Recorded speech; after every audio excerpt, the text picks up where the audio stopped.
If you have not watched the explanation of the first episode yet, then please click here to watch that video. It's only 2 minutes long and covers the beginning of the Chernobyl accident. 7 hours following the incident, Ulana Komyuk and her colleague detect an increase in radiation levels in Minsk, Belarus, as a radiation detector registers elevated levels of iodine-131. This strongly indicates uranium-235, a rare isotope primarily used as reactor fuel, as the likely source. After conducting tests, they swiftly deduce that the Ignalina nuclear plant is the most probable site for the incident, dismissing Chernobyl due to its considerable distance of over 400 kilometers. Komyuk notes that news of a catastrophic event at Chernobyl should have preceded the radiation reaching Minsk, signaling the urgency of the situation. Upon confirming no incident at Ignalina, Komyuk fails to reach Chernobyl's staff, leading her to the realization that the radiation source emanates from there. In an attempt to gather more information, she meets with the Minsk Executive Committee, only to be told that the situation is under control. Frustrated by the lack of attention to her concerns, Komyuk decides to head to Chernobyl alone, providing the committee's receptionist with iodine-131 counteractive pills and advising her to move far away from the city. In Chernobyl, the hospital is overwhelmed with citizens suffering from acute radiation syndrome, ARS, including Vasily Ignatenko, Alexander Akimov, and Leonid Toptanov. Lyudmila Ignatenko manages to bypass hospital security, learning that her husband has been transferred to another hospital in Moscow along with other ARS patients. In Moscow, Valery Legasov becomes alarmed after reading a report detailing events post-explosion. Initially downplaying the severity of the explosion during a committee meeting, members believe it to be a minor incident, citing a seemingly non-dangerous radiation level of 3.6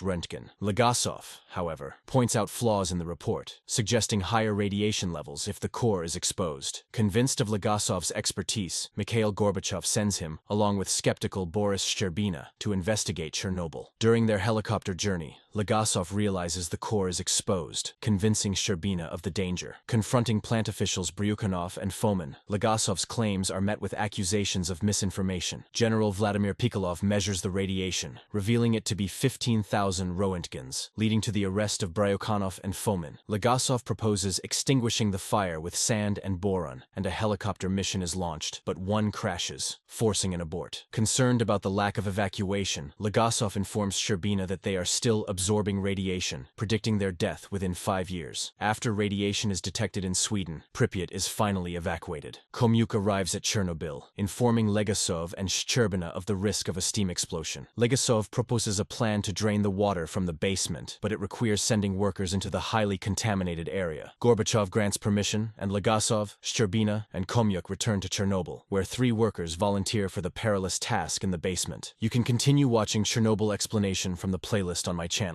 If you have not subscribed yet, you are missing on a lot of amazing content. Thank you for watching.